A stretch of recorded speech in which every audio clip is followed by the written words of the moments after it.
Doctor, കുട്ടികളിലെ ഹൃദ്രോഗത്തിന് ചികിത്സാ രീതികൾ എന്തൊക്കെയാണ്? ഏറ്റവും പ്രധാനമായിട്ട് നമ്മൾ മനസ്സിലാക്കേണ്ടത് ഈ ഹൃദ്രോഗങ്ങളെല്ലാം സ്ട്രക്ചറൽ ആണ്. അതായത് ഹാർട്ടിൻ്റെ സ്ട്രക്ചറിനെ എഫക്റ്റ് ചെയ്യുന്ന ഇതാണ്. അപ്പോൾ നാച്ചുറലി അല്ലെങ്കിൽ പറഞ്ഞാൽ മെക്കാനിക്കൽ പ്രശ്നങ്ങളാണ്. അപ്പോൾ മെക്കാനിക്കൽ പ്രശ്നങ്ങളാവുമ്പോൾ നമ്മൾ മരുന്നല്ല പ്രധാനം.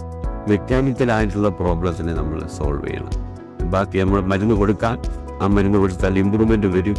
പക്ഷേ അന്തിമമായിട്ട് ക്ലിയർ കട്ടായിട്ടൊരു ചികിത്സ ക്യൂർ ചെയ്യണമെങ്കിൽ നമുക്ക് മെക്കാനിക്കൽ പ്രൊസീജിയർ വേണം. മെക്കാനിക്കൽ പ്രൊസീജിയറിന് നമ്മൾ സർജിക്കൽ പ്രൊസീജിയർ പറയും. കാർഡിയക് സർജറി ഉണ്ട് ഒന്ന്.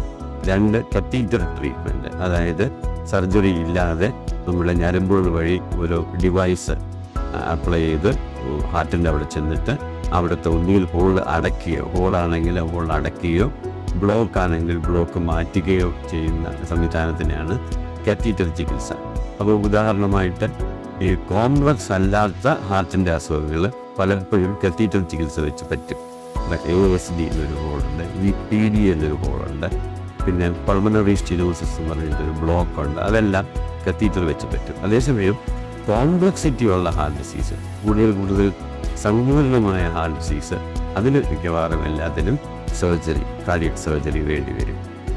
Thank you doctor.